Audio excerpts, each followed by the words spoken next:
হিফাজতের মালিক আল্লাহ পরিচয় দিয়েই দেই। মাথার থেকে কাপড় ফেলাইয়া কম্বল ফেলাইয়া মাথা উঁচু করছেন, সুবহানাল্লাহ। এখন কাদিয়ানী সভাপতি, বক্তা, শ্রোতা সব দেখে তাদের এক নম্বর শত্রু আতাউল্লাহ শাহ বুখারী মাহফিলে হাজির। এখন সভাপতি বলতেছে, শাহজি আপ নিচে কিউ, স্টেজ পে তশরিফ লাইয়ে। শাহ সাহেব আপনি নিচে কেন, স্টেজে আসেন। ইজ্জত দেনেওয়ালা কে? ধরে বলেন না কে? আরে আল্লাহ নিজে বলতেছেন, ওয়ালিল্লাহিল ইজ্জাহ ওয়ালিরাসূলিহি ওয়ালিল মুমিনিন। ইজ্জত আল্লাহর, আল্লাহর রসুলের অনুসারী যারা তাদের জন্য ইজ্জত বরাদ্দ। যারা বেঈমান, যারা মুনাফিক, যারা কাফের, ইসলামের দুশমন, দেখা যায় কয়দিন নাচানাচি করে, ইজ্জত পায় না, শেষ পর্যন্ত মুখ লুকানোর জায়গা পায় না। কিন্তু আল্লাহ এবং তার রসুলের অনুসারী যারা, ইজ্জত কিয়ামত পর্যন্ত আল্লাহ তাদের জন্য বরাদ্দ করে রাখছেন। সবখানে আল্লাহ ইজ্জত দান করেন। তো কাদিয়ানী সভাপতি বলতেছে, স্টেজে আসেন। স্টেজে গেছেন, হযরত কোন আয়াত ভুল পড়ছে একটু পড়ে দেন। উনি আয়াত কেবল একটা পড়ছেন, মেশিন গান থেকে গুলি বের হয়ে গেছে, এটাই বলতেছিলাম। মেশিন গান থেকে গুলি বের হয়েছে, আয়াত একটা পড়ছেন যেটা ভুল পড়ছিল। শ্রোতারা চিৎকার দিয়ে উঠছে, আরো পড়েন। সব উর্দুতে চলতেছে, আমি বাংলা বলতেছি। উর্দু কইয়া বাংলা কইতে গেলে আবার সময় বেশি লাগবে। আবার আরো পড়েন। আর এক আয়াত পড়ছেন, চুপ করছেন। শ্রোতারা চিৎকার, আরো পড়েন। আর এক আয়াত পড়ে চুপ করছেন। শ্রোতারা বলতেছে, হুজরত মেহরবানি করে আরো পড়েন। পড়তে পারি, শর্ত আছে। কি শর্ত? একটু তর্জমাও করব, একটু তর্জমাও করব। তো বলে যে তর্জমা করেন আর যা করেন করেন, কিন্তু আল্লাহর কালামের তিলাওয়াত বন্ধ করেন না। সুবহানাল্লাহ, আগামীকাল নাস্তা খেয়ে বলবেন, আল্লাহর কালামের তিলাওয়াত বন্ধ করেন না। উলাইকা বাই ফাজিনি বিমিসলিহিম, উলাইকা বাই ফাজিনি বিমিসলিহিম ইযা জামাআতনা ইয়া জারিরুল মাজামিউ। ইনরা আমাদের আকাবির, ইনরা আমাদের পূর্বসূরি, এদের মতো লোক পারলে দেখা দিত না। এটার কি বলতেছি, ওদেরকে। তো উনি যখন এরপরে উনি তেলাওয়াত শুরু করছেন, তর্জমা শুরু করছেন, কিছু কথাবার্তা বলছেন, ওই মজলিসের মধ্যেই সভাপতি, বক্তা, শ্রোতা সব কাদিয়ানী তওবা করে সাচ্চা পাক্কা সুন্নি মুসলমান হয়ে গেছে পুরো মজলিস। তাই বলছিলাম যে তিলাওয়াত এটা বের হইতে হয় কি ওই জায়গা মতো থেকে। নবীজি তিলাওয়াত করতেন, নবীজির তিলাওয়াতের কথা পরেই বললাম। হাবশার বাদশা, তার নাম হলো আসহামা। কি নাম বলেন? বলেন। আসহামা রাদিয়াল্লাহু তাআলা আনহু, উনি কিন্তু সাহাবী। সাহাবী হওয়ার জন্য শর্ত হলো ঈমানের সাথে এই দুই চোখ দিয়া ওই দুই চোখের দিকে তাকানো, যেই দুই চোখ আরশে আজিমে বৈশা আল্লাহ পাককে দেখে আসছে, এরা কি বলে? সাহাবী বলে। তো আবু বকর থেকে নিয়ে ওয়াহশী পর্যন্ত সমস্ত সাহাবা একরাম সবাই এই দুই চোখ দিয়া ওই দুই চোখ দেখছেন, যেই দুই চোখ আরশে আজিমে রব্বুল আলামিনকে দেখে আসছে। আল্লামা ইবনে কাইয়িম রাহমাতুল্লাহ আলাইহি বলেন, লা তুনকিরু আন্নাহু কাঈদু ওয়ালা তুনকিরু আন্নাহু ইউকাঈদু। তোমরা এইটা আশ্চর্য হয় না যে নবীজি আরশে আজিমে গিয়ে বসছেন, এতেও আশ্চর্য হয় না আল্লাহ পাক নিয়ে তার মাহবুবকে আরশে আজিমে বসাইছেন। তো নবীজি ওই দুই চোখ এর দিকে যে ঈমান নিয়ে তাকাইছে তারে কি বলে? সাহাবী বলে। কিন্তু একজন ব্যক্তি এমন যে এই দুই চোখ দিয়ে নবীজিরে দেখে নাই, তারপরেও সাহাবী, তার নাম হলো আসহামা। আল্লাহ তাকে সাহাবিয়াতের মর্যাদা দিচ্ছেন।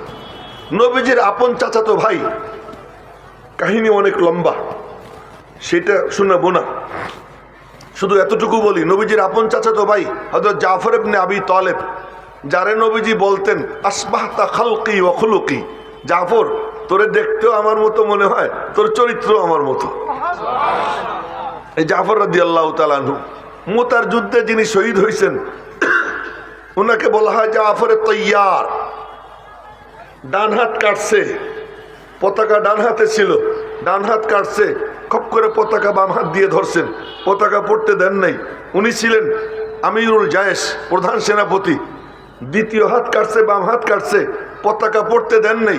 চিত হয়ে শুয়ে পড়ছেন, শুয়া বুকের উপরে স্ট্যান্ড রাইখা এই পতাকা এইভাবে আটকাই রাখছেন, কিন্তু পতাকা জমিনে পড়তে দেন নাই। মারতে মারতে ওনাকে মেরে ফেলছে, কিন্তু তবুও পতাকা জমিনে পড়তে দেন নাই। নবীজি মিম্বরে বৈশা বৈশা ওই দৃশ্য দেখতেছিলেন, ১,৫০০ মাইল দূরের দৃশ্য। নবীজি বসে বসে দেখতেছেন আর বলতেছেন, এই যে আমার ভাই জাফর পতাকা ডান হাতে নিল, ডান হাত কেটে ফেলছে, কিন্তু সে পতাকা পড়তে দেয় নাই, বাম হাত দিয়ে ধরছে, বাম হাত কেটে ফেললো। ওয়াইনাহু তাজরিফান, নবীজির দুই চোখ দিয়া মুক্তার দানার মতো চোখের পানি গড়াইয়া গড়াইয়া পড়ে। সাহাবীরা দেখতেছেন।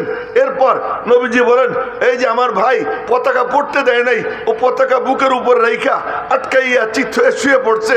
এই যে মারতে মারতে আমার ভাইকে শহীদ করে দিল। নবীজির দুই চোখ দিয়ে পানি পড়তেছে। কিছুক্ষণের মধ্যে সাহাবা একরাম দেখে নবীজির মুখ দিয়ে মুস্কি হাসি। বলে, ইয়া রাসূলুল্লাহ, মুস্কি হাসতেছেন? হাসতেছি হলো এই দৃশ্য দেখা যে আমার ভাইরে আল্লাহ তাআলা দুইটা পাখনা দিছে, জান্নাতে উড়ে বেড়াইতেছে, যেখানে মনে চাইতেছে সেখানে উড়ে বেড়াইতেছে। এই জন্য ওনাকে বলা হয় জাফরে তাইয়ার রাদিয়াল্লাহু তাআলা আনহু। উনি হাফসার হিজরাতে গিয়েছিলেন। তো হাফসার ওই হিজরাতে ওখানে যাওয়ার পরে মক্কার মুশরিকরা দুইজনকে পাঠায়। সেই দুইজনের একজন হলেন আমর ইবনুল আস রাদিয়াল্লাহু তাআলা আনহু, যিনি পরবর্তীতে মুসলমান হয়ে গেছেন। আর একজন আর এক কাট্টা কাফের ছিল।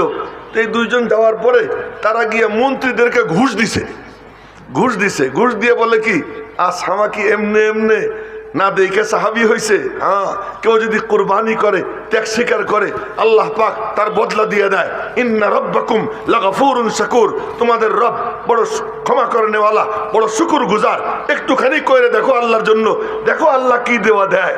তো আসহামা আর মন্ত্রী পরিষদ সব আগের থেকে তারা টাকা পয়সা দিয়ে ভাও করে ফেলাইছে। ওরা যাতে সামনে না আসে, এমনি ওদেরকে আমাদের হাওয়ালা করে দাও। তো গিয়ে বলছে যে আমাদের কিছু সন্ত্রাসী এখানে এসে আশ্রয় নিছে, আপনার দেশও বরবাদ করে ফেলাবে, এগুলোরে আমাদের হাওয়ালা করে দেন। মন্ত্রীরা বলে যে হ্যাঁ জাহাপানা, এটাই করা উচিত। আসামা বললেন যে আচ্ছা, ওরা যারা আসছে ওরা কোথায় আছে? বিভিন্ন জায়গায়। ওদের সাথে কথা না বললে আমার দেশ থেকে আমি বিদায় করব না, আগে দেখবো, ডাকো। তো বাদশার যা মর্জি, তার বিরুদ্ধে আর কথা কয় কেমনে? ডাকাইছে। ডাকাই আইনে জিজ্ঞেস করছে যে আচ্ছা, তোমাদের যে নবুয়তের দাবি করছে সে কেমন, কি বলে টলে? হযরত জাফর আগে বেড়ে বললেন, উনি কেমন কি বলে টলে ফয়সালা আপনি কইরেন, ওনার উপরে যা নাজিল হয় আমি তা একটু শুনেই। এটাই বলছিলাম যে গুলি যদি মেশিন গান থেকে বের হয়, স্ট্যান্ড গান থেকে বের হয়, তখন তার আসর কি হয়। এবার দেখেন জাফরে তাইয়ার রাদিয়াল্লাহু তাআলা আনহু, উনি বললেন ফয়সালার ভার আপনার উপরে, আমি শুধু শুনেই ওনার উপরে যা নাজিল হয়। তো আসহামা বলল পড়েন। তখন উনি সূরা মারিয়াম তেলাওয়াত শুরু করলেন। আমি দুই এক আয়াত এমনি পড়বো, সুর টুর না। বিসমিল্লাহির রহমানির রহিম। কাফ হা ইয়া আইন সাদ। যিকরু রাহমাতি রাব্বিকা আবদাহু যাকারিয়া ইয নাদা রাব্বাহু নিদাআন খাফিয়া। قال رب إني وهن العظم مني واشتعل الرأس شيبا ولم أكن بدعائك رب شقيا। পড়তে পড়তে এই সূরা পড়তেছে। এর মধ্যে আছে ওয়াজকুর ফিল কিতাবি মারইয়াম ইদিন তাবাদাত মিন আহলিহা মাকানান শারকিয়া। আসহামা শুনতেছে আর ঝুলতেছে। কোরআনে কারীম এই ঝুলায় কেউ যদি তেলাওয়াত শুরু করে অটোমেটিক ঝুল এসে যায়। তো আসহামা শোনে আর ঝোলে। যখন ওয়াজকুর ফিল কিতাবি মারইয়াম শুরু হয়েছে, এবার আসহামার দুই চোখ দিয়ে সমানে পানি ঝরতেছে আর বলতেছে, আহ মা আসবাহা বিকালামি ঈসা, এ তো দেখি ঈসা আলাইহিস সালামের কথার সাথে খুব মিল। এই বলতে বলতে ওই মজলিসের মধ্যেই কলেমা পড়ে মুসলমান হয়ে গেছে। মুসলমান হইয়া তারপরে বলে কি, এই যারা যে দুইটা আইছে যা বের হয়ে যা। ঘুষ টুস দিয়ে তো মন্ত্রীকে রাজি করছিল, কিন্তু সেই ঘুষ টুস দিয়েও কোনো লাভ হয় নাই, দরবার থেকে বিতাড়িত হয়ে গেছে। ওখানে আসহামা কালেমা পড়ে মুসলমান হইয়া এরপরে বলে কি, সাগরেদ যখন এমন, না জানি উস্তাদ কেমন। দেখেন বলে কি, সাগরেদ যখন এমন, না জানি উস্তাদ কেমন। তো উস্তাদরা দেখার জন্য 22 70 জন পাদ্রী পাঠাইছে। মদিনা শরীফ। তো বাসা বাসা 70 পাদ্রী মদিনা মুনাব্বরায় গিয়া নবীজির সামনে হাজির হয়েছে। বলে কি আপনার উপর কি নাজিল হয় একটু পড়েন শুনি। নবীজি সূরা ইয়াসিনের তিলাওয়াত করছেন। ওই 70 পাদ্রী কাঁদতেছিল। ওই কাঁদতে কাঁদতে চোখের পানি দাড়ি দিয়ে পড়িয়া এর বুকে ভাসতেছিল।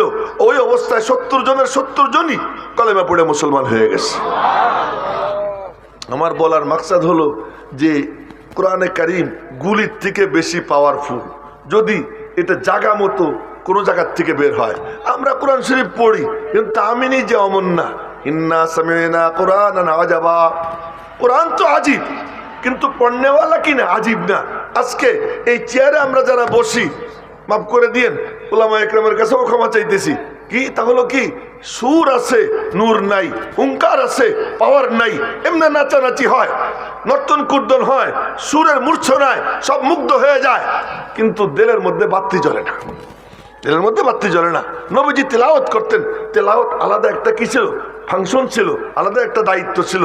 তো বলতেছিলাম এই মিম্বরে বসা, এই অনুভূতি নিয়ে বসা যে আমি কোথায় বসছি, মনে আছে কি বলতেছিলাম, আমি কোথায় বসছি, এই অনুভূতি থাকা। আমি যে বলবো আমার যে আমি তো যেমন তেমন জায়গায় বসিনি, এখানে বসে নবীজি বসতেন। নবীজি আমাদেরকে লাইসেন্স দিয়ে গেছেন, তোরা বসবি, তোদেরকে আমি লাইসেন্স দিয়ে গেলাম। ওই লাইসেন্স দেওয়ার কারণে আমরা এখানে বসতে পারি।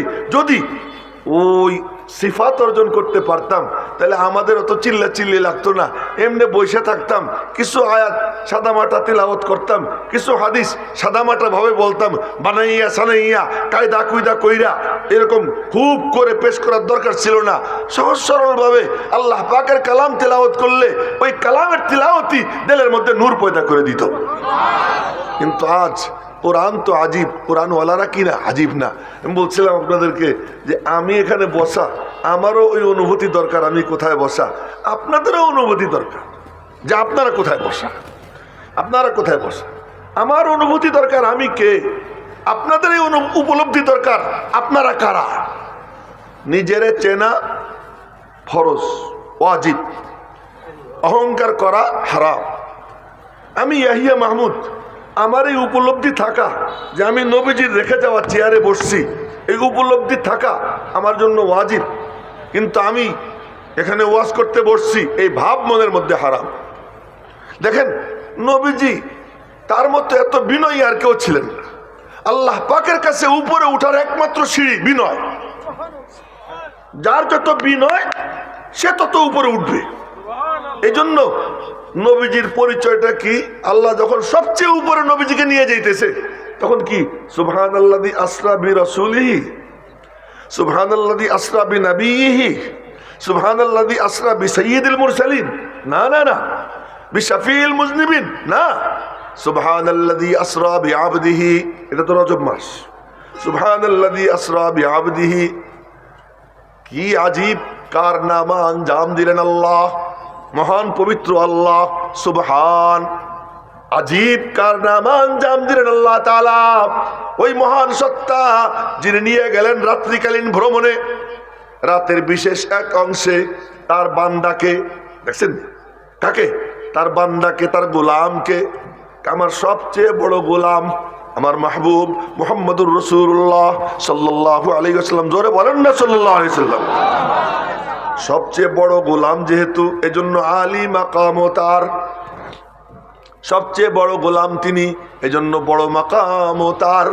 কত বড় মাকাম, এই মাকামের ধারে কাছেও কেউ যাবার পারে নাই। আরশে আজিমে নিয়ে বসাইছেন, আরশে আজিমে নিয়ে বসাইছেন কেন, সবচেয়ে বড় গোলাম, এজন্য সবার ঊর্ধ্বে আল্লাহ তারে উঠাইয়ে নিয়ে গেছেন। আবদিয়াত, বিনয়, বিনয় এটা হলো উপরে ওঠার সিঁড়ি। কথাটা মনে থাকবে, কি বললাম যে বিনয় নম্রতা এটা উপরে ওঠার সিঁড়ি। এজন্য আল্লাহ পাকের হুকুম কোরআনে কারীমের মধ্যে, ইয়া আইয়ুহাল্লাযীনা আমানু, ও ঈমানদার বান্দারা, ইরকাউ, ঝোঁকো, ওয়াসজুদু, কপাল জমিনে ঠেকাও, আমার কদমে ঠেকাও, ওয়াবুদু রাব্বাকুম, সচ্চা পাক্কা গোলাম বানো, আফআলুল খায়র, আমার যা পছন্দ ওই কামগুলো করো, লাআল্লাকুম তুফলিহুন, তোমাদের টেনশন করতে হবে না, আমি আল্লাহ কোলে কইরা উপরে উঠাইয়া জান্নাতে পৌঁছে দেব। উপরে উঠার সিঁড়ি এটা হলো কি বিনয়। যার মধ্যে যতটা বিনয় তার মাকাম কি তত উপরে। এই জন্য একটা হলো বিনয়, নবীজির থেকে বিনয়ী কেউ ছিলেন না। নবীজি বলতেন যে লা তুতরুনি কামা আত্রাতিন নাসারা, তোমরা আমার ওরকম পাম দিও না যেমন খ্রিস্টানরা ঈসা আলাইহিস সালামরে পাম দিছে। খামাখা প্রশংসা করতে করতে আল্লাহর বেটা বানাইছে, আল্লাহ বানাই ফেলাইছে। আমারে তোমরা ওইরকম করো না। আবার অন্যখানে বলেন লা তাকুলু আনা খায়রুম মিন ইউনুস ইবনে মাত্তা, তোমরা বইলো না আমি ইউনুস থেকে ভালো, এ কথা বইলো না। আর এক হাদিসে বলেন কি সুবহানাল্লাহ, লা তুফাদ্দিলুনি বাইনাল আম্বিয়া, নবীদের মধ্যে তোমরা আমারে বইলো না যে আমি সব নবীর থেকে ভালো, এরকম বইলো না। এইগুলো নবীজির এক ভাষা। আর এক পৃষ্ঠে দেখেন নবীজি বলতেছেন আনা সাইয়্যিদু ওয়ালদি আদম ইয়াউমাল কিয়ামা ওয়ালা ফখরা, আমি বনি আদমের সর্দার হব কিয়ামতের দিন। এটা কোনো অহংকার করতেছি না, বাস্তব বর্ণনা করতেছি, বাস্তব কথাটা তোমাদেরকে শুনাইতেছি। ওয়াবিয়াদি লিওয়াউল হামদি ইয়াউমাল কিয়ামা ওয়ালা ফখরা, আমার হাতে আল্লাহ পাকের প্রশংসার পতাকা থাকবে কিয়ামতের দিন, কোনো অহংকার করে বলতেছি না। ওয়া আনা আউয়ালু শাফিঈন ওয়া আউয়ালু মুশাফফাঈন, আমি প্রথম সুপারিশ করব, সর্বপ্রথম আমার সুপারিশ গৃহীত হবে আল্লাহ পাকের দরবারে। কি আজীব আজীব কথা বলতেছেন, একদিকে বলতেছেন এক কথা, এদিকে আর এক, বলে এটা কি? দ্বিতীয়টা বললাম এটা আমার আত্মপরিচয়, আমারে আল্লাহ এটা এই মাকাম দান করছেন, এটা তোমাদের জানা থাকা দরকার। তো আত্মপরিচয়, আত্ম উপলব্ধি এটা ওয়াজিব, আর অহংকার করা কি হারাম। হযরত ওমর রাদিয়াল্লাহু তাআলা আনহু তাওরাত পড়তেছেন, তাওরাত। আবু বকর সিদ্দিক বসা, নবীজির চেহারার দিকে তাকাই দেখেন নবীজির চেহারা রাগে অগ্নিশর্মা। হযরত আবু বকর বলেন ওমর চেহারা দেখছো? হযরত ওমর নবীজির চেহারার দিকে তাকাইয়া সাথে সাথে ভয় পেয়ে গেছে, তাওরাত বন্ধ করে এরপরে হাঁটু গাইড়ে বৈশা এখন বলতেছেন রাদিতু বিল্লাহি রাব্বা ওয়া বিল ইসলামি দীনা ওয়া বি মুহাম্মাদিন নাবিয়্যা, আল্লাহ থাকতে আর কোনো রব দরকার নাই, আল্লাহ থাকতে আর কোনো রব দরকার নাই, ইসলাম পাওয়ার পরে অন্য কোনো দিন আমার দরকার নাই, আপনারে পাওয়ার পরে আর কারো দিকে তাকানোর দরকার নাই। এই কথা বলতে বলতে নবীজির রাগ পানি হয়েছে। রাগ পানি হওয়ার পর নবীজি এরপরে বলেন ওমর তুমি তাওরাত পড়ো, তুমি জানো আমি কে? লাউ কানা মূসা হাইয়ান, যদি মূসা জিন্দা থাকতেন লামা ওয়াসিয়াহু ইল্লা ইত্তিবাই, তাহলে মূসার আমাকে অনুসরণ করা ছাড়া কোনো গতি ছিল না, সেও তোমার মতো আমার শাগরেদ হইত। এটা হলো কি আত্মপরিচয়। আত্মপরিচয় এটা ওয়াজিব, অহংকার করা কি হারাম। আজকে আমি আপনাদেরকে বলতেছি যে আমি ইয়াহিয়া মাহমুদ এখানে বসছি, আমার নিজের চেনা আমার দরকার, আমি কোথায় বসা। আপনারা যারা নিচে বসা আপনাদেরও উপলব্ধি থাকা দরকার আপনারা কোথায় বসা। আপনারা জান্নাতের বাগানে বসা, আমি নবীজির মিম্বরে বসা। এখান থেকে যে কাম তখন হয়তো এখনো সেই কাম হবে। শর্ত হলো কি আমি যেন আমার শর্ত পূরণ করি, আপনারা যেন আপনাদের শর্ত পূরণ করেন। আমার শর্ত ইখলাসের সাথে আল্লাহর দিকে তাকাইয়া আল্লাহর সন্তুষ্টির জন্য নবীজির রেখে যাওয়া মিরাস এই চেয়ার থেকে বন্টন হয়, এই জজবা নিয়া আমার বসা। আর আপনাদের এই চিন্তা করা যে এই মিম্বরের সামনে আদব নিয়ে বসলে দেলের মুখ খুলে দিয়া দেলের কান দিয়ে শুনলে আল্লাহ পাক সিনার মধ্যে হেদায়েতের নূর পয়দা করে দিবে। এই জজবা নিয়ে বৈশা ওলামা ইকরামের কথা শুনবো ইনশাআল্লাহ। আল্লাহ তাআলা আপনাদেরকে মাহরুম করবেন না, আপনাদের সিনায় আল্লাহ পাক হেদায়েতের নূর দান করে দিবেন। আর আমাদের এই বলা কওয়া সব হলো ডেকোরেশন, বাকি দেনেওয়ালা কে? আল্লাহ। আল্লাহ পাক রব্বুল আলামিন যেন আমাদেরকে এখান থেকে ওই নূর নিয়ে যাবার তৌফিক দান করেন। কিছু কথা যা আল্লাহ পাক মাথায় ঢেলে দিয়েছেন বলেছি। ফাইনা সাবতু ফামিনাল্লাহ ওয়া ইন আখতাতু ফামিন্নী ওয়া মিনাশ শাইতান ওয়া মা আলাইনা ইল্লাল বালাগ। আসসালামু আলাইকুম ওয়া রাহমাতুল্লাহি ওয়া বারাকাতুহু।